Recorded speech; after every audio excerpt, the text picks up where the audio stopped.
परम पूज्य आचार्य भगवंत प्रणाम सागर जी महाराज साहब, संघ का समाधान प्रणेता, गुणायतन एवं भावना योग प्रवर्तक मुनि श्री 1008 प्रणाम सागर जी महाराज साहब, आपके चरणों में वंदन करता हूँ, अभिनंदन।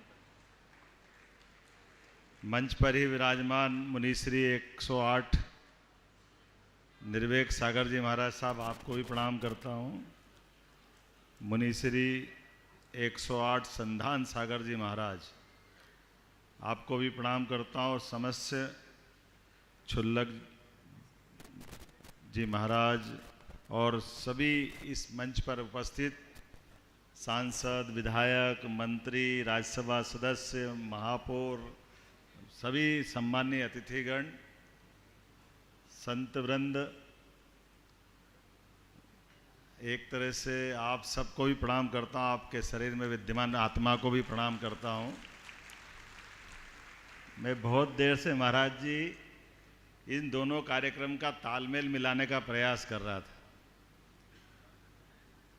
तालमेल इस अर्थ में कि हमें जो बताया है वो बताया है कि यहाँ प्रिवेंटिव केयर यूनिट के माध्यम से जीवन में जो हमारे बीमारी ना आवे और आ जाए तो पहचान लो। तो मेरे समझ रहा हूँ कि ये बता कहाँ रहा है, ये मैं बहुत देर से सोच रहा था। जो जीवन सबके सामने बिना बीमारी का जीने के लिए अपना मार्ग प्रशस्त करते, वहाँ आकर के जिनका अपना जीवन, ये हमारी इतनी उज्जवल परंपरा है जैन धर्म की, उस उज्जवल परंपरा में हमारे जीवन की जीवन शैली ही इतनी उदात्त है। कई दुनिया के लोग आए, कई चले जाए, लेकिन इसका रहस्य नहीं समझेंगे कि कोई सारे मौसम में ऐसे कैसे रह सकता है।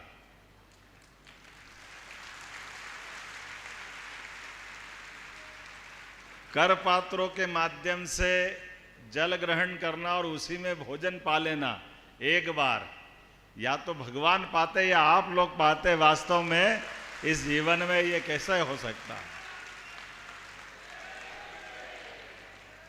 तमाम प्रकार के आरोह अवरोह, तमाम प्रकार से आकर्षण विकर्षण, हम भी संसारिक की तरह से महाराज जी नीचे बैठ जाते हैं, तो बैठने के बाद और गादी लगा दी ऊपर, और कम पड़ रहा तो और जो जिनके पास कुछ नहीं है उनके पास हमको ये अलग अलग प्रकार के वस्त्र पहना करके, टोपी पहना करके, पता नहीं क्या आकर्षण के माध्यम ये हो कह रहा, समझ में नहीं आ रहा। ये भगवान आपकी कृपा है, इसको समझने के लिए बहुत टाइम लगेगा। सीधी सरल जिंदगी, जीवन शैली शुद्ध कर लो, सात्विक कर लो, नियमित कर लो। आपके पूरे जीवन से यही तो सीख रहे हैं शंकर भैया हमारे पास में। आपका ये जो हमारा मेडिकल साइंस है, इस साइंस के आगे सारे साइंस फेल है। इन साइंस में बड़ा मुश्किल है।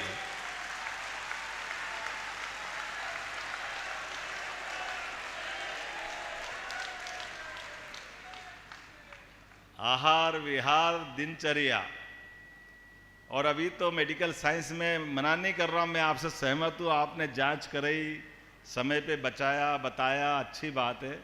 लेकिन थोड़ा सा उसके अंदर जाके झांक के देखेंगे तो ये युवाओं को बीमारी हुई, उनकी किडनी की डर बताया। मैं डर से मतलब आपने संकेत करा है। तो ये क्यों हुआ? ना टाइम पे खाना, ना टाइम पे पीना, ना टाइम पे सोना, सब उल्टा पुल्टा करो। अब किसी के पास भी जाओ तो वो तो खराब बताएगा, उसमें बचाएगा कौन अपने को? इसका कोई सिरपैर है क्या? हमारे पास में परमात्मा की दया से ये अच्छी बात है कि आपने हेल्थ कॉन्शियस, आजकल अंग्रेजी के शब्द से अपनी बात को समझना भी चाहिए। मैं भाषा का सम्मान करता हूँ, लेकिन सच्चे अर्थों में मैडम कोठारी में माफ़ करना, आज के समय में जो आप आदिकाल से बताते आए कि प्राण कितने, तो अभी अपन प्राण की बात अगर करेंगे तो प्राण भी शरीर में 5 है।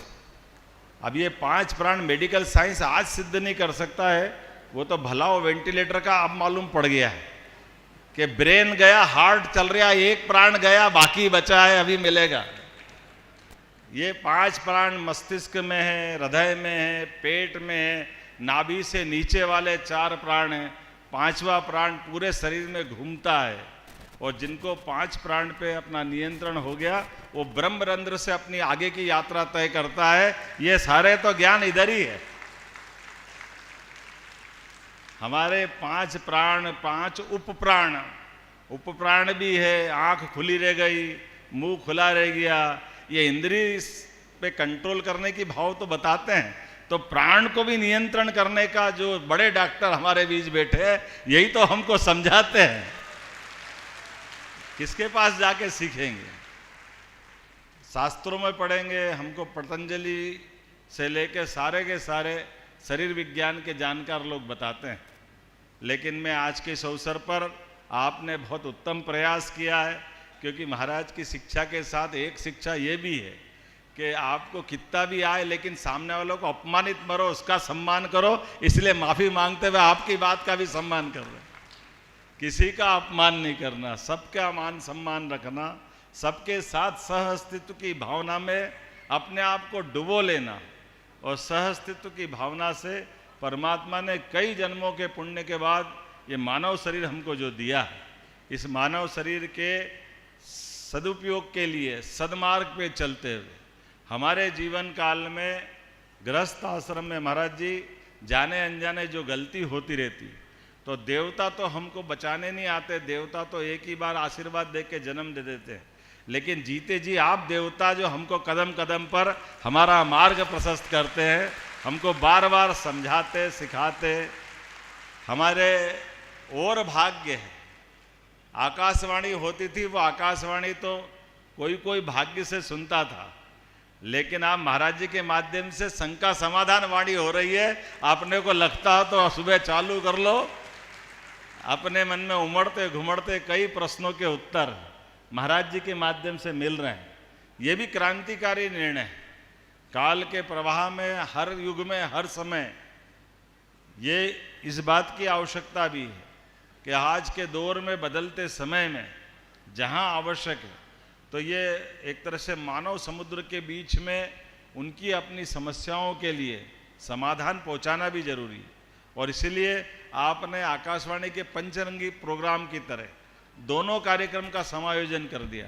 आज के दृष्टि से आधुनिक साइंस के लिए मेडिकल साइंस की प्रिवेंटिव केयर यूनिट के माध्यम से आपने 50,000 लोगों का एक तरह से उनके अपने जीवन बचाने का काम किया। मैं आपको बधाई भी देता हूँ और महाराज जी का आशीर्वाद भी मिला है। हम सब जानते हैं कि भगवान मुस्कुराते क्यों हैं। भगवान मुस्कुराते ऐसे इसीलिए है कि हम कष्ट से घबरा जाते हैं। हमारे हर एक व्यक्ति के मन में ये डर लगा रहता कि मैं मर नहीं जाऊं। और आप लोग ये जानते हैं कि जो जन्मा वो मरेगा, बचेगा कौन? आज नहीं तो कल जाएगा, जाना ही है। तो आने और जाने के क्रम में हमारे पास एक बार जिसका जन्म हुआ उसका शरीर तो छूटना है, लेकिन जो शरीर को ही सही मान ले तो उससे बड़ा गलती कौन करेगा।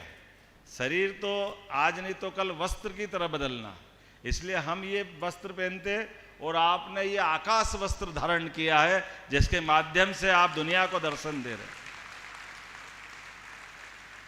मैं आपको प्रणाम करता हूँ।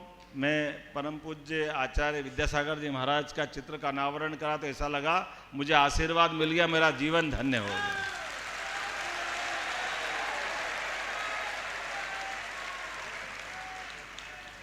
और हमारे लिए परमात्मा की कृपा है, शासन के नुमाइंदे होने के नाते से शासन के जरिए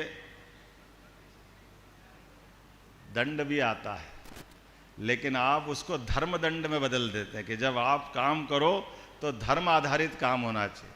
महाराज जी, मैं आश्वस्त करता हूँ कि हमने कोशिश की, जिस दिन से सरकार बनी हमने धर्म मार्ग पे चलने का प्रयास किया है।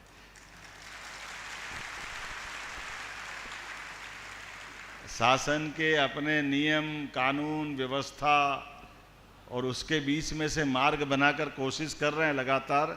यद्यपि अभी इस व्यवस्थाओं को आप भी जानते हैं कि इसके कष्ट भी बहुत है, लेकिन मन में प्रयास है कुछ तो करें, आगे बढ़े। आपको देख देख के सीखते हैं। तो हमने पहला नियम बनाया, सरकार का पहली कैबिनेट में निर्णय किया कि खुलेआम मांस मदिरा की दुकान नहीं चलने देंगे।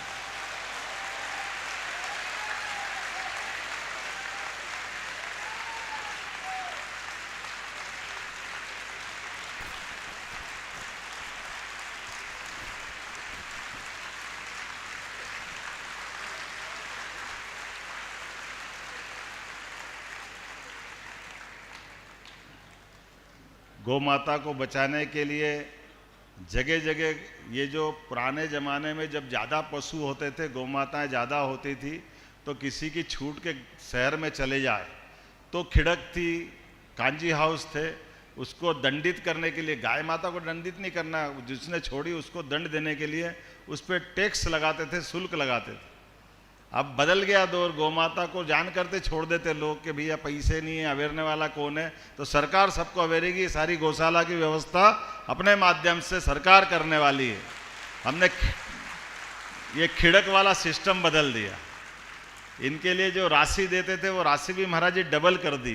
पहले 20 रुपया प्रति गौ माता के लिए शासन के माध्यम से गौशाला में राशि देते थे, अब 40 रुपया रोज कर दिया। किसी हालत में हमने कहा कि ये गौमाता किसी पे वजन नहीं है, और सरकार अगर गौमाता का भी भार नहीं उठा पाए तो सरकार बेकार है। काहे के लिए सरकार चलाना, जिनमें 33 करोड़ देवी देवता का वास होता है, ऐसी गौमाता के लिए सरकार की भावना। लेकिन इतना ही नहीं कि जो करेगी सरकार करेगी। हमने निर्णय कर रहे हैं कि घर घर गोपाल बने, घर घर गाय माता पाले लोग। इसीलिए दूध उत्पादन पे भी बोनस देने वाले हैं। जो गौशाला खोलेगा उसको भी मदद करेंगे। आधुनिक संसाधन के साथ इस देश में दूध और दही की नदियां बहती थी, ऐसे आदिकाल से पहचान थी। अर्थात हमारे आपने जी और जीने दो की भावना का यही तो परिलक्षण है, और कौन सा हो सकता है। हर एक को जीने के लिए जो जो चाहिए वो सब मिले, हर एक की इच्छा आकांक्षा पूरी हो, और इतना सब होते हुए हर एक कंट्रोल में रहे, स्व अनुशासन में, आत्म संयम से वो अपना नियंत्रण हासिल करे। इस अवसर पर चतुर्मास में मेरा सौभाग्य आपको प्रणाम करने का मौका मिला, आपसे आशीर्वाद मिला। हमने बीते कल ही निर्णय किया है कि नर्मदा माता जहाँ तक बह रही है, जहाँ से बह रही है, उसके आसपास के नगरों में कोई मांस मदिरा या इस प्रकार का कोई प्रयोग नहीं कर सकेगा। ये भी निर्णय हमने किया है।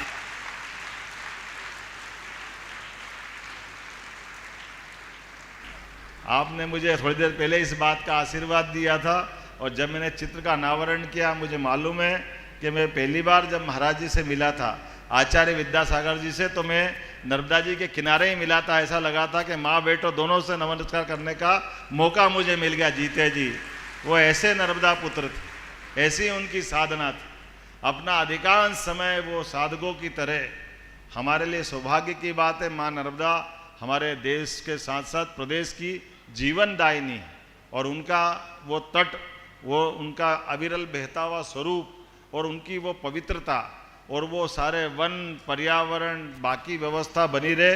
ये सरकार इसका निर्णय कर रही है कि इस हालत में सरकार किसी भी तरह से कोई समझौता नहीं करेगी, उसका पालन करेगी। ये प्रयास हमने करने का निर्णय किया है। आपका आशीर्वाद मिलेगा, सरकार के माध्यम से इस संकल्प की पूर्ति होगी। आज के इस अवसर पर यह प्रिवेंटिव हेल्थ केयर जो हमारा प्रयोग है, इस प्रयोग के लिए मैं शुभकामना भी देता हूं, और शंकर भैया, माननीय सांसद जी और अपने सारे बंधुओं को जो इसमें सहभागी बने, आपको सबको भी धन्यवाद देता हूं।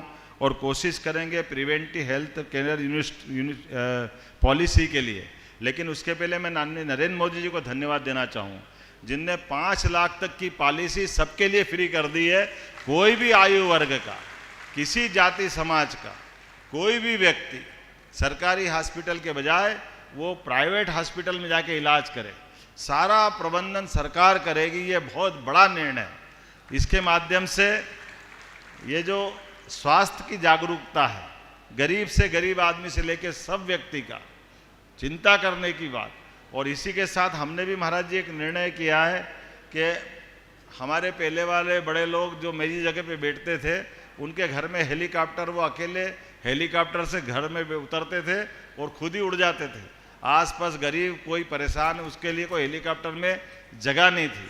हमने निर्णय किया सरकार बनने के बाद, किसी भी हालत में कोई भी जगह पर अगर व्यक्ति बीमार है, हॉस्पिटल में भर्ती है, अब उसको कोई उन्नत जगह ले जाना, कोई गांव से इंदौर लाना है, दिल्ली बम्बई लाना ले जाना, तो एयर एम्बुलेंस की व्यवस्था हमारी सरकार के माध्यम से हुई है। गरीब से गरीब आदमी की जिंदगी बचाना ये सरकार का काम है। हेलीकॉप्टर जरूरी नहीं, उससे बड़ा जरूरी है उसकी जान बचाना। जो पैसा लगेगा सरकार देगी। ऐसे प्रत्येक काम में ऐसे कई निर्णय करते जा रही है, लेकिन आपका आशीर्वाद रहेगा तो लगातार मिलता रहेगा। मुझे तो थोड़ा ज़्यादा बोल गया, लेकिन पर्यूषण के बाद जो हमारी क्षमा याचना का ये जो एक अपना आभूषण है, एक तरह से मुझे वो बहुत अच्छा भी लगता है। मैं आपसे क्षमा चाहता हूँ मेरे मुंह से कुछ ज़्यादा निकला हो तो, लेकिन आपके साथ मिलकर के आनंद आया। आपका आशीर्वाद हमारे पे और हमारी सरकार पे बना रहे। 2 अक्टूबर को कोई अहिंसा हमारी यात्रा निकलने वाली, मेरी अपनी ओर से इंदौर में निकलने वाली गांधी जयंती के अवसर पर इस यात्रा के लिए भी शुभकामना, और आप सबका पुनः नमस्कार करते हुए महाराज जी का आशीर्वाद मुझ पर हमारी सरकार पे बना रहे, ये प्रणाम करते हुए। बहुत बहुत धन्यवाद माननीय मुख्यमंत्री जी, माननीय प्रधानमंत्री श्री नरेंद्र मोदी जी, और एवं आपके नेतृत्व में भारत एवं मध्य प्रदेश एक स्वस्थ राष्ट्र होने की राह पर है, इसमें कोई संदेह नहीं है।